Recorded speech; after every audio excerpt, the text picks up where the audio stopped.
Politique extérieure. Comme le Canada dépend seulement du Royaume-Uni pour sa défense, le Canada a peur que les États-Unis vont les attaquer car il prendra beaucoup de temps pour les soldats du Royaume-Uni d'arriver au Canada et cela coûtera cher pour le Royaume-Uni.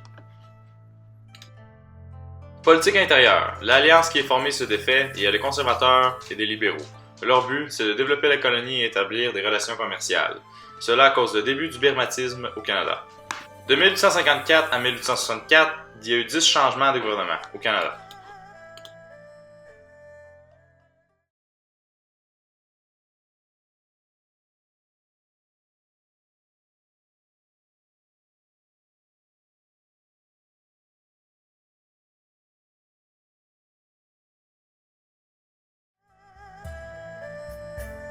Pour sortir de cette situation en 1854, un traité de réciprocité est signé. Cela veut dire que les taxes entre les États-Unis et le Canada des produits exportés et importés sont supprimées.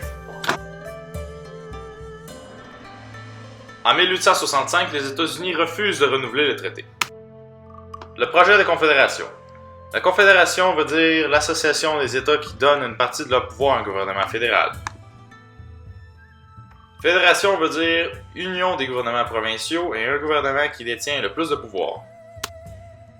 La Grande Coalition se fait en 1864 et dans les conférences de Charlottetown et de Québec, il y a eu une entente sur le principe de fédération.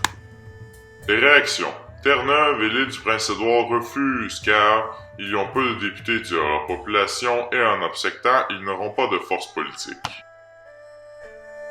La Conférence de Londres. Un document final est fait à Londres en 1867 et là est signé l'Acte de l'Amérique du Nord britannique. Cela est la première constitution canadienne. Elle a permis au Canada de réaliser son projet de confédération.